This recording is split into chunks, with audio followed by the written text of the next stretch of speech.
नमस्कार। अक्षर ज्योतिष में आपका स्वागत है। मैं पिंकी अग्रवाल, ज्योतिष विशारद। इस चैनल पे हम सरल और रुचिकर ढंग से ज्योतिष की पढ़ाई कर रहे हैं। पिछले वीडियो में हमने गुरु ग्रह के कारकत्वों को पढ़ा और आज हम पढ़ेंगे शुक्र ग्रह के कारकत्वों को। तो आइए शुरू करते हैं शुक्र ग्रह के बारे में। शुक्र ग्रह एक बहुत ही सुंदर ग्रह है। आपको जानकर आश्चर्य होगा कि इस ग्रह को हम बिना किसी इंस्ट्रूमेंट की सहायता से भी देख सकते हैं। तो करते हैं आज शुरू शुक्र ग्रह के बारे में। तो शुक्र ग्रह जो है, इसके हम कुछ की पॉइंट्स नोट कर लेंगे, जिससे कि जब हम डिटेल करें या आगे भी पढ़ें तो हमें पता चल जाएगा कि ये चीजें शुक्र से रिलेटेड होती हैं। जैसे कि शुक्र ग्रह सौंदर्य का है। सौंदर्य का मतलब खूबसूरती, फैशन, इसमें और बहुत सारे पॉइंट आएंगे अभी। साथ में ऐश्वर्य का है। ऐश्वर्य,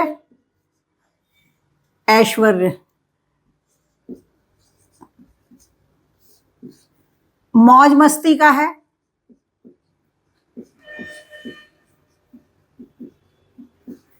इसके अलावा ये किडनी का है। किडनी के बारे में बताएगा हमें,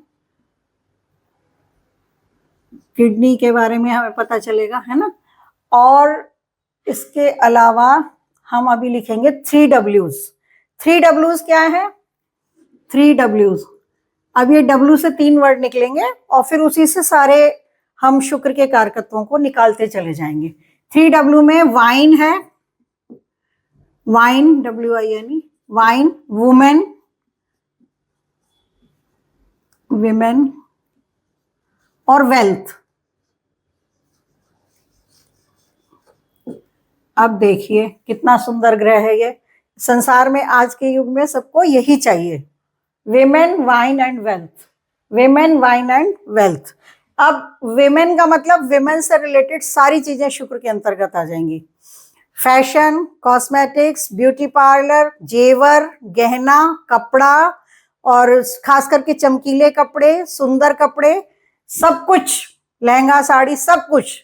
तो विमेन से रिलेटेड सारी चीजें हमारे इस शुक्र ग्रह से संबंधित होती हैं। उनमें रुचि लेना, तैयार होना और उनसे संबंधित व्यवसाय, सब कुछ इससे रिलेटेड होगा। आप यहाँ सौंदर्य शब्द देख ही रहे हैं, तो आप ये जान लीजिए कि शुक्र, जिनकी भी लग्न या लग्नेश का संबंध या राशि का संबंध शुक्र से होता है, उनको फैशन का, सजने संवरने का बहुत शौक होता है। बहुत फैशनेबल प्रकृति के ये लोग होते हैं जिनके ऊपर शुक्र का प्रभाव होता है। इसी तरह से ऐश्वर्य। अब ऐश्वर्य में भोग विलास की जितनी सामग्री है, अब वाइन भी यहाँ आ रहा है, विमेन भी यहाँ आ रहा है और वेल्थ आ रहा है। वेल्थ के बिना तो वाइन विमेन भी नहीं मिलेगी।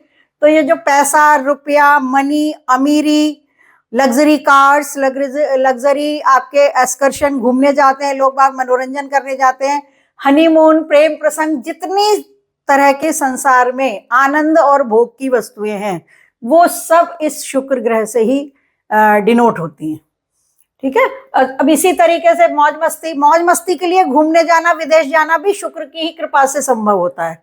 वैसे आप पढ़ने के लिए भी विदेश जाते हैं, सेमिनार करने भी विदेश जाते हैं, कई बार हम व्यवसाय के लिए भी जाते हैं, कई बार हम मजबूरी में भी जाते हैं कि हमारे अपने देश में हमारी स्थिति अच्छी नहीं है या हमारा अच्छा व्यवसाय नहीं चल रहा, तो हम फॉरेन जाने का सोचते हैं। लेकिन शुक्र की कृपा अगर हो तो व्यक्ति घूमने फिरने के लिए, आनंद के लिए भी विदेश जाता है। तो मौज मस्ती के लिए भी जो कुछ हम करते हैं वो सारा शुक्र में आ जाएगा। इसी तरह से वाइन पीना भी और वाइन के कारोबार भी, मतलब हम वाइन बेचते हो या वाइन खरीदते हो या वाइन गिफ्ट में देते हो, वो सब भी इसी के अंतर्गत आ जाएगा।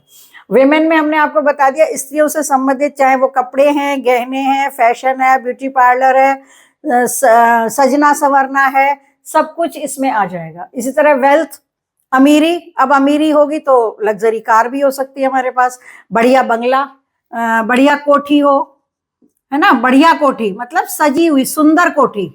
ऐसा नहीं है, मकान तो बहुत होते हैं और बहुत लोगों के पास होते हैं, लेकिन एक होता है बाग बगीचे से भरा हुआ खूबसूरत बंगलो जिसे कहना चाहिए। तो वैसी सुंदर कोठी वेल्थ के बिना नहीं बन सकती, तो उसमें शुक्र की कृपा की आवश्यकता होती है। इसी तरह से जो रिच पर्सन है, इसी के अंतर्गत देखिए हीरा भी आ जाएगा, हीरा डायमंड, इसका रत्न भी डायमंड है, और हीरे से संबंधित व्यवसाय भी अगर हम लोग करते हैं तो वो भी शुक्र की कृपा से ही होता है। अब शुक्र ग्रह जो है इसका और भी चीजों से संबंध है। एक हम इसको शुक्राचार्य जी से जोड़ेंगे। शुक्राचार्य, ये शुक्राचार्य जी कौन है? ये दैत्यों के गुरु हैं। शुक्राचार्य जी दैत्यों के गुरु हैं, और गुरु बृहस्पति देवताओं के गुरु हैं। अब शुक्राचार्य जी की खासियतें जो हैं वो शुक्र ग्रह से हमें मिलती हैं। शुक्राचार्य जी बहुत ही अपने शिष्यों पर कृपा करते हैं।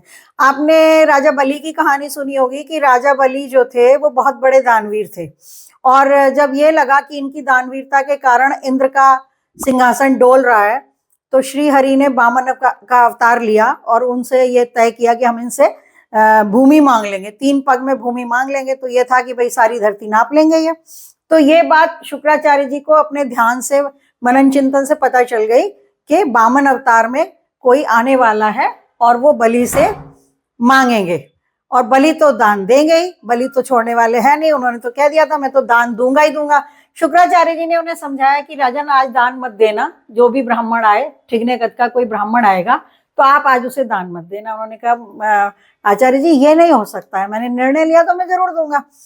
अब शुक्राचार्य जी ने उन्हें बहुत समझाया, जब वो नहीं माने, लेकिन वामन अवतार में जब आए विष्णु भगवान, तो उन्होंने मांग लिया कि आप तो राजा हैं, दानवीर हैं, मैंने सुना है, मुझे तो 3 पग भूमि चाहिए खाली। तो अब राजा बलि ने निर्णय लिया कि हम दे देंगे, कोई बात नहीं। उन्होंने तो कहा ही था कि हम देंगे, हम तो लौटाएंगे नहीं किसी याचक को। तो शुक्राचार्य जी ने सोचा कि ये तो संकल्प लेके अभी जल हाथ में लेके और दान कर देंगे राजा बलि। तो उन्होंने आखिरी प्रयास किया अपने शिष्य को रोकने का। उन्होंने क्या किया, जो कमंडलू था ना, उसकी जो नली थी जहां से जल आता है, उसके अंदर शुक्राचार्य जी छोटा सा वेश बना के, छोटा रूप बना के उसके अंदर घुस गए, बैठ गए। तो जब राजा बलि ने जल लेने की कोशिश करी, उस गंगा जल ही बोलते हैं उसको, जिसकी आगे नोक होती है पतली सी, तो उससे लेने की कोशिश करी तो जल नहीं निकला, क्योंकि वो तो उन्होंने उसको रोक लिया था अंदर से।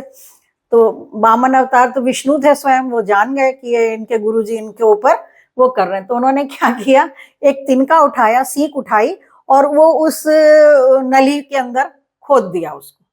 उससे क्या हुआ, शुक्राचार्य जी की एक आंख जो है वो खराब हो गई। तो अब ये जो एक आंख खराब हो गई ना, तो शुक्र ग्रह जो है वो काना ब्राह्मण, इसको भी रिप्रेजेंट करता है ये। अब आप पूछेंगे कि इसका मायना क्या हुआ।